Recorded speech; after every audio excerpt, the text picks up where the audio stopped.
பல ஜனாதிபதி தேர்தல்கள் நடைபெற்றிருக்கின்றன. ஆனால் இந்த தேர்தலானது தமிழ் மக்களை பொறுத்தவரையில் ஒரு மிகப்பெரிய எதிர்பார்ப்பை ஏற்படுத்துகின்றது. தமிழ் பேசும் மக்களை பொறுத்தவரையில் இந்த தேர்தலின் ஊடான ஒரு மாற்றத்தை அனைவருமே எதிர்பார்க்கின்றார்கள். அதிலே பெரும்பான்மையான சிங்கள மக்களை பொறுத்தவரையில் அவர்கள் எந்த விதமான எண்ணங்களை கொண்டிருக்கின்றார்கள் என்பதை சரியாக யாராலுமே சொல்ல முடியாத ஒரு சூழல் இருக்கிறது. ஆனால் தமிழ் முஸ்லிம் மக்களை பொறுத்தவரையில் அவர்களிடமான எதிர்பார்ப்பு இருக்கிறது, மாற்றம் தேவை என்ற எதிர்பார்ப்பு இருக்கிறது. அதனையும் குழப்புவதற்கான பல்வேறுபட்ட முயற்சிகள் தொடர்ச்சியாக மேற்கொள்ளப்பட்டு வருவதான தவறுகள் கிடைத்திருக்கின்றன. என்று தனியும் இந்த சுதந்திர தாகம், என்று மடியும் எங்கள் அடிமையின் மோகம். இன்றைய இந்த இரவிலே தற்பொழுது இங்கே வானிலைகளிலே ஜெர்மனிலிருந்து திரு ஜெகநாதன் அவர்கள், பிரான்சிலிருந்து ரயாகரன் அவர்கள் மற்றும் முன்னாள் பிரான்ஸ் டேவன் தொலைக்காட்சியின் இலங்கை செய்தியாளர், முன்னாள் யூனிசெஃப் இலங்கையின் செயற்பாட்டாளராக இருந்த யவார் அலி ஆகியோர் காத்திருக்கின்றார்கள். நாம் முதலிலே ரயாகரன் அவர்கள் தற்பொழுது இந்த தேர்தல் தொடர்பாக அவரது பார்வையை பார்க்கலாம். வணக்கம் திரு ரயாகரன் அவர்களே. வணக்கம். டிஆர்டி மற்றும் டிஆர்டி நேயர்களுக்கு மது புத்தாண்டு வாழ்த்துக்கள். உங்களை பொறுத்தவரையில் பல தேர்தல்களை நீங்கள் பார்த்திருப்பீர்கள். ஆனால் இந்த தேர்தல் உங்களை பொறுத்தவரையில் ஒரு வித்தியாசமான தேர்தலாக இருக்கும் என்று நீங்கள் நினைக்கிறீர்களா? இல்ல, வித்தியாசமான தேர்தலாக இது ஒரு இட்டு கட்டப்பட்ட ஒரு செய்தி தான். வித்தியாசம் என்பது எந்த அடிப்படையில வித்தியாசம் என்பதுதான் கேள்வி. இப்ப தமிழ் மக்கள் கடந்த 2009ஆம் ஆண்டு யுத்தத்தில் புலிகள் தோற்கடிக்கப்பட்ட பிற்பாடு தமிழ் மக்கள் பல்வேறு வழிகளில் தோற்கடிக்கப்பட்டிருக்கிறார்கள். அரசியல் ரீதியாகவும் ராணுவ ரீதியாக தோற்கடிக்கப்பட்ட அந்த பொது உளவியல் சார்ந்து தமிழ் பேசும் மக்கள் மத்தியில இந்த மைந்த அரசை தூக்கி எறியப்பட வேண்டும் என்றது ஒரு பொதுவான உளவியல் சார்ந்த ஒரு விடயம். அந்த வகையில தமிழ் பேசும் மக்கள் எதிர்பார்ப்பு ஒன்று இருக்கு, மாற்றம் ஒன்று வரும், இந்த மாற்றத்துக்கூடாக தங்களால் ஏதாவது ஒன்று கிடைக்கும் அல்லது ஏதாவது ஒன்று நடக்கும். கிடைக்காவிட்டாலும் அவர்களுக்கு இடையிலான குளறுபடிகள், அதாவது மஹிந்த ராஜபக்சவும் அவருடைய பொது எதிரணி வேட்பாளராக இருக்கக்கூடியவரான இந்த மைத்ரிபால சிறிசேனா ஆகியோர்களுக்கு இடையிலான நெருக்கடிகள் பெருமளவிலே இடம்பெறுகின்ற போது, மைத்ரிபால சிறிசேனா வெற்றி பெறுவாராக இருந்தால் இவர்களால் தங்களுடைய செயல் திட்டங்களை, கோத்தபாய ராஜபக்ச போன்றவர்களால் மேற்கொள்ளப்பட்டு வந்த செயல் திட்டங்களில் சிறிய தடை வரும், அதனூடாக ஒரு நிம்மதி கிடைக்கும் என்ற நம்பிக்கை தமிழ் மக்களிடம் இருக்கிறதானே? இல்ல, அப்படி ஒரு நம்பிக்கை ஒன்று எதிர்பார்க்கப்படுவது ஒரு இயல்பு. அது ஒரு அரசியல் ரீதியாக எதிர்பார்க்க ஒரு மாற்றம் வந்தால் ஒரு மாற்றம் வரும் என்று எதிர்பார்க்கிறது பொதுவான ஒரு இயல்பு, மனிதனுடைய இயல்பு. தமிழ் பேசும் மக்களும் ஒரு மாற்றத்தை எதிர்பார்க்கிறார்கள் என்பது உண்மை. எல்லா இலங்கையில் உள்ள அனைத்து மக்களும் ஒரு தங்களுக்கு ஒரு மாற்றம் வேண்டும் என்பதை எதிர்பார்க்கிறார்கள். அந்த மாற்றம் என்பது வெறும் அரசு மாற்றுகிறது அல்லாது மஹிந்தாவினுடைய குடும்பத்தை மாற்றி இன்னும் ஒரு 25 பேர் கொண்ட ஆட்சியை உருவாக்குவது அல்ல. மாற்றம் என்பது உண்மையிலேயே மக்களுக்கு நலனை பேணுறதா இருக்கிற மட்டும்தான் மாற்றம். அந்த மாற்றத்தை சில வழியில நீங்க பாத்தீங்கன்னு சொன்னா, கடந்த வரலாற்றை பார்த்தா உங்களுக்கு தெரியும், மஹிந்த மனித உரிமைக்காக ஐநாவில் இறங்கி ஒருவர் தான். சந்திரிகா சவானப்பாகத்தான் வந்தவர். அவர்கள் அமர்கின்ற இடம் அல்ல, அவர்கள் அமர்ந்து கொள்ளக்கூடிய இந்த அரசு கட்டமைப்பு என்பது அவர்களை மாற்ற விடாது. தனிப்பட்ட ரீதியில் அவர்கள் நல்லவர்களா இருக்கலாம், திறமையானவர்களா இருக்கலாம், சில நேர்மையானவர்களாக கூட இருக்கலாம். ஆனா அவர்கள் ஒரு அரசு அமைப்புன்ற வகையில் அவர்கள் ஏறி இருக்கின்ற இடம் என்பது அல்லது ஆளுகின்ற இடம் என்பது அதுக்கண்ட ஒரு வடிவம் இருக்கிறது. அந்த வடிவம் என்பது எந்த மக்களுக்குமான உரிமையை அங்கீகரிக்க போவதும் இல்லை, உரிமைகளை வழங்கப் போவதும் இல்லை. மாறாக உரிமைகளை ஒடுக்குவதன் மூலம்தான் அதாவது இன்றைக்கு இருக்கக்கூடிய அனைத்து மக்களையும் பிரித்து கையாளுகின்ற ஒரு கட்டமைப்பை தான், அரசு கட்டமைப்பை தான் இன்றைக்கு இலங்கை அமைப்பு கொண்டிருக்கின்றது. அது இன ரீதியாகவோ மத ரீதியாகவோ அல்லது வேறு வடிவங்கள் சாதி ரீதியாகவோ மக்களை பிரித்து அவர்களுக்குள்ள மோத வைப்பதுதான் அரசுகளுடைய கட்டமைப்பாக இருக்கின்றது. இந்த வகையில மாற்றம் என்று எதிர்பார்க்கின்ற மாற்றத்தை மக்கள் பெற முடியாது. அவர்கள் விரும்புகின்ற சில சின்ன ஒரு நிகழ்ச்சி போக்க ஒரு குறிப்பிட்ட ஒரு 5 மாதம் அல்ல 6 மாதத்துக்கு உள்ள அல்லது 100 நாட்களுக்குள்ள ஒரு மாற்றம் என்று சொல்லுகின்ற எல்லாமே ஒரு காணொலியாகத்தான் வடிவம் என்பது இன்றைக்கு நான் தெளிவாகவே உங்களுக்கு முன்னால் சொல்லி வைக்க முடியும். அந்த மாற்றத்தை யாராலும் காட்டப்பட முடியாத ஒன்று. இதுதான் உண்மையினுடைய யதார்த்தம். இதுக்கு வெளியாக இது வெறும் இலங்கையினுடைய அரசியல் போக்கு மட்டுமல்ல, உலகத்துல பல்வேறு நாடுகள் இந்த மாற்றம் பற்றிய பிரமைகள் ஊட்டப்படுகின்றது. ஈராக்ல சதாம் ஹுசைன் விழுந்த போதும் சரி, அல்லது நீங்க எகிப்துல முஷரப் அரசு ராணுவ அரசு விழுந்த போதும் சரி, எல்லாரும் மத்தியிலும் ஒரு எதிர்பார்ப்பு இருந்தது, எதிர்பார்ப்பு பற்றி பேசப்பட்டது. ஆனா நடைமுறையில மீண்டும் அதே ராணுவ வடிவங்களும் அதே சர்வாதிகாரங்களும் தான் இருக்கின்றது. அவை இலங்கையில் இருப்பது வெறும் மஹிந்தா குடும்பம் சார்ந்த ஒரு அரசு அல்ல, மஹிந்தா குடும்பம் சார்ந்த ஒரு வடிவம் தான் குலத்தை கொண்டு வந்தது அல்ல. இந்த இடத்துல சந்திரிகா இருந்திருக்கா. சந்திரிகா மிக வேகமாகவே தமிழ் மக்களுடைய உரிமைகள் பற்றி பேசியவா சமாதான புறா பற்றி பேசப்பட்டது. மிகப்பெரும் நம்பிக்கை கட்டியெழுப்பப்பட்டது. இலங்கை வரலாற்றிலேயே மிக அதிக அளவு வாக்குகளை பெற்ற ஒருவர், இந்த ஜனாதிபதி தேர்தலில் மிக அதிக அளவு வாக்குகளை பெற்று முன்னுக்கு வந்த ஒருவராலே கூட தமிழ் பேசும் மக்களுக்கு எந்த ஒரு விஷயத்தையும் செய்ய முடியாமல் போனது மட்டுமில்லை, தமிழ் மக்களை ஒடுக்கியது கடந்த கால வரலாறு. இதே மாதிரிதான் மைந்தா ஜெயிப்பி காலத்தில் கொல்லப்பட்ட இளைஞர்களுக்காக ஐநாவரை மனித உரிமையை பற்றி கொடுத்த ஒருவர் தான். அவர் இன்றைக்கு செய்கின்ற அரசியல் அல்லது அவர் இந்த இடத்துல இருந்தா பிறகு அவரால் இந்த கட்டமைப்பை மீறி அவரால் கொண்டுமே வழங்க முடியாது. இது தனிப்பட்ட நபர்களை அகற்றுவது அல்ல விடயம். தனிப்பட்ட நபர்களால் இந்த பிரச்சனைக்கு ஒரு காலம் தீர முடியாது. ஆனா சாதாரண மக்களை பொறுத்தவரையில் இந்த மாதிரியான சின்ன சின்ன மாற்றங்கள் ஒரு நம்பிக்கையை ஊட்டுகின்ற விஷயங்களாக இட்டுக்கட்டப்படுது. அரசியல் இதெல்லாம் ஒரு போலியாக உருவாக்கப்படுகிறது. வருகிறது மாற்றம் வருது, இந்த வருதுன்னு சொல்லி இந்த சாதாரண குடியிருப்புக்காரன் சொல்ற மாதிரி இந்த மாற்றம் வருது விடியவனா குறி சொல்லி போட்டு போற மாதிரி சொல்லி போட்டு போறது வழியா நாளைக்கு என்ன நடக்க போன்னு சொன்னா ஒன்றுமே நடக்க போறது இல்லை என்றது மட்டும்தான் உண்மை. இது ஒரு வரலாற்று உண்மை. இது இலங்கை மட்டுமில்லை, உலகத்தின் வரலாற்றிலும் உண்மை. உண்மையிலேயே மக்கள் தங்களுடைய தேவை தங்களுடைய பிரச்சனை தீர்க்கிறதுக்காக ஒரு போராட்டத்தை நடத்துவார்கள் என்றால் அது மட்டும்தான் ஒரு வரலாற்றில் ஒரு தீர்வாக இருக்க முடியும். இந்த தேர்தலில் மக்கள் என்ன செய்ய வேண்டும் என்று நீங்கள் விரும்புகின்றீர்கள்? மக்கள் முதல்ல தாங்கள் கடந்த 50-60 வருடமாக மாறி வாக்களித்ததன் மூலம் தங்களுடைய பிரச்சனை தீர்க்கப்பட்டிருக்கா தீர்ந்திருக்கிறதா என்ற கேள்வியைத்தான் எழுப்ப வேண்டியது அவசியமானது. இந்த மாதிரி வாக்களிப்பதன் மூலம் எங்களுக்கு ஒரு மாற்றம் வருமா, நாங்கள் விரும்புகின்ற மாற்றம் வருகிறா, மக்கள் எப்போதும் வாக்களிக்கும் போது மாற்றத்தை நோக்கித்தான் வாக்களிக்கிறார் என்பதில் எந்த விதமான மறுப்பு கிடையாது. ஆனா மக்கள் வாக்களிக்கிறது மட்டும்தான் அவருடைய அரசியல் பணியாண்டா இல்ல. மக்கள் தங்களுக்கு விரும்பின ஒரு அரசை தாங்கள் விரும்புகிற ஆட்சியை உருவாக்கணும் சொன்னா மக்கள் தங்கள் கையில அதிகாரத்தில் இருக்கக்கூடிய ஒரு அரசியல் தெரிவைத்தான் கொண்டிருக்க முடியும். நீங்க பாத்தீங்கன்னு சொன்னா இன்றைக்கு இலங்கையினுடைய வரலாற்று இடதுசாரிகள் சார்ந்த இடதுசாரிகளும் சரி அல்லது தமிழ் தேசியம் சார்ந்த இயக்கங்கள் அல்லது புலிகளும் சரி ஒரு மாற்றத்தை நோக்கித்தான் அவர்கள் ஒரு வடிவத்தை மாறித்தான் போராடினார்கள்.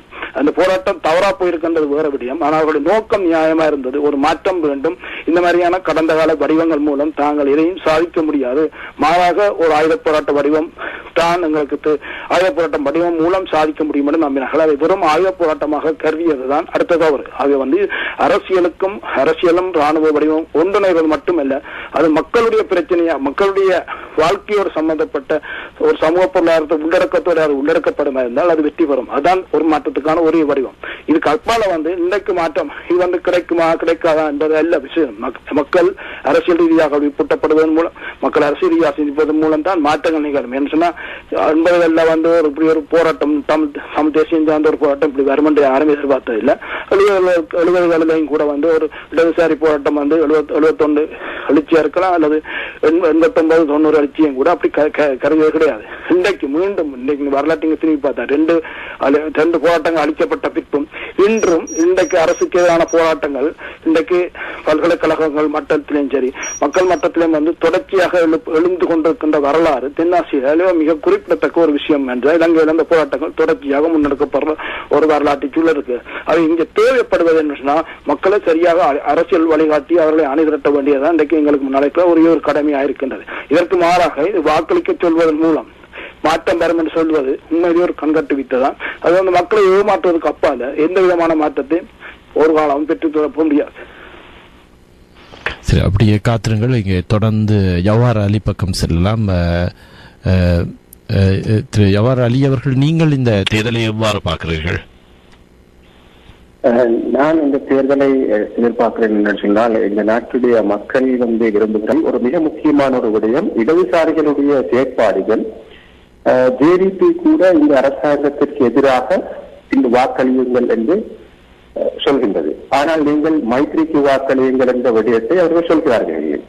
ஆனால் இடதுசாரிகள் மிக சூட்சமாக ஏதோ ஒரு வகையில் ஜனாதிபதி மஹிந்த ராஜபக்சவை ஆதரிக்கக்கூடிய ஒரு வகையில் தங்களுடைய திட்டங்களை தீட்டுகிறார்கள். ஜேடிபியினுடைய இந்த செயற்பாடு அவர்கள் சொல்கிறார்கள் மஹிந்த ராஜபக்சவுக்கு எதிராக வாக்களியுங்கள், ஆனால் யாருக்கு மைத்ரிக்கு வாக்களியுங்கள் என்பதை நாங்கள் கேரண்டி பண்ணவும் மாட்டோம் என்று சொல்கிறார்கள். அப்பொழுது எதிர்கட்சியினர் இடதுசாரிகள் தங்களுடைய ஒரு நபரை அங்கள் தேர்தல் களத்தில் நிறுத்தி இருக்க வேண்டும். அவ்வாறான ஒரு மாற்றம் தேர்வுதான், அவ்வாறான ஒரு முன்னேற்றகரமான ஒரு அவர்களுக்கு வாக்கு வங்கிகள் இலங்கையில் குறைவாக இருக்கலாம். ஆனால் எங்களுக்கு இவ்வாறான மக்களுக்கு தெளிவூட்டல் நடக்க இருந்தால் அவர்களுடைய ஒரு தேர்தல் ஒரு ஜனாதிபதி அபேட்சகரை அவர்கள் நிறுத்தி இருக்க வேண்டும். அவ்வாறு அவர்கள் நிறுத்தி இருக்கவில்லை இந்த தேர்தலில். தற்பொழுது குமார் குலநாயகம் போன்றவர்கள் இலங்கையிலிருந்து நாடு கடத்தப்பட்டவர், பாதுகாப்பு அமைச்சினுடைய அனுமதி இல்லாமல் அவர்களுக்கு நாட்டுக்கு நுழைய முடியாது. அவ்வாறு இருக்கின்ற நேரம் குமார் நாட்டுக்கு சென்று ஒரு வாரத்துக்கு முன்பாகவும் அவரை நாட்டுக்குள் அனுமதிக்க மாட்டோம் என்ற கருத்துக்கள் வந்திருந்தன. இவ்வாறு திடீரென்று அவருக்கான அனுமதியை வழங்கினார்கள். இந்த இடத்தில் தான் நாங்கள் இடதுசாரிகளை இலங்கை அரசாங்கம் ஜனாதிபதி மஹிந்த ராஜபக்சவும் கோட்டாபய ராஜபக்சவும் பயன்படுத்துகிறார்கள் தங்களுடைய தேவைகளுக்கு என்பது மிக தெளிவாக புரிகின்ற ஒரு விடயம். இவரை நாட்டுக்குள் வளவழைத்து ஜேவிபியினுடைய கருத்துக்களுக்கு எதிராகவும் இன்று மைத்ரியுடைய கருத்துக்கு எதிராகவும் பிரச்சாரத்தை மேற்கொள்கின்றார்கள். அதே நேரத்தில் குமார் 2 மீடியா கான்பரன்ஸ் நடத்தியிருக்கிறார். அந்த 2 கான்பரன்ஸை எந்த இடத்திலையும் ராஜபக்சாவுடைய குடும்பத்தையோ ராஜபக்சாவுடைய அரசியல் போக்கையோ கண்டித்து ஒரு அறிக்கையாவது விடவில்லை. ஆனால் மைத்ரியை கண்டித்திருக்கிறார், ஜேவிபியினுடைய அறிக்கையை கண்டித்திருக்கிறார். இவ்வாறான செயற்பாடுகள் தான் இடம்பெற்றுக் கொண்டிருக்கின்றன. எனவே இந்த இடத்தில் நாங்கள் விளங்குகின்றோம், மஹிந்த ராஜபக்சாவுடைய கோட்டாபயனுடைய சேவைகளுக்கும் இலங்கையினுடைய இடதுசாரிகள் இன்று விலை போகியுள்ளார்கள். அவ்வாறான ஒரு நிலை தான் உருவாகி இருக்கின்றது. இந்த நிலை இலங்கை இந்த விலை போகி இருக்கும் இந்த அவர்களுடைய செயற்பாடுகள் அல்லது தேர்தலை புறக்கணிக்க சொல்கின்ற இந்த நிலைமைகள் இந்த நாட்டினுடைய சுதந்திரத்திற்கு, இந்த நாட்டினுடைய ஒரு மாற்றத்தை விரும்புகின்ற மக்களுடைய ஒரு மக்களை திசை திருப்புவதற்கான ஒரு வழியாக தான் இருக்கின்றது. பொதுவாக இந்த தேர்தல் இடம்பெறும் பொழுது தற்பொழுது இன்னும் 7 நாட்கள் தான் இருக்கின்றது. இலங்கை 20 மில்லியன் இந்த மக்கள் தேர்தலில் மக்கள் இருக்கிறார்கள். 15 மில்லியன் வாக்காளர்கள் வாக்களிக்க தயாராக இருக்கிறார்கள். இந்த தேர்தலில் ஜனாதிபதியின் ஒரு யுக்தி இன ரீதியான உணர்வுகளை தூண்டுவது. இதுதான் இந்த தேர்தலுடைய போக்கு. 2 அரசியல் கட்சிகளும் மக்களுடைய இன ரீதியான உணர்வுகளை தூண்டுவதில் தங்களுடைய கருத்துக்களை சொல்லி மக்களுக்கு தங்களுடைய கருத்துக்களை பெற முயற்சிக்கின்றார்கள். கடைசி நேர யுக்தியாக வித்தியாசமான பிரச்சனை, வித்தியாசமான முறைகளை அவர்கள் கையாளுவதற்கான வாய்ப்புகள் காணப்படுகின்றன. அந்த வித்தியாசமான முறைகளில் ஒன்றாகத்தான் நான் கருதுகின்றேன் இந்த இடதுசாரிகளை பயன்படுத்துவது.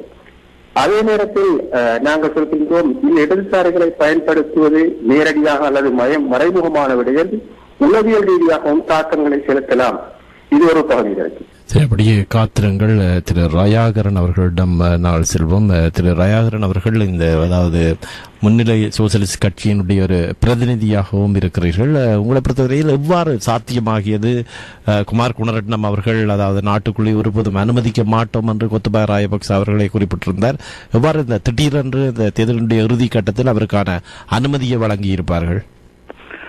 இதுல நான் சில முன்ன கதைத்தவர் குறிப்பிட்ட சில குறிப்போரோட அதை சேர்த்து கதைக்கிறேன்.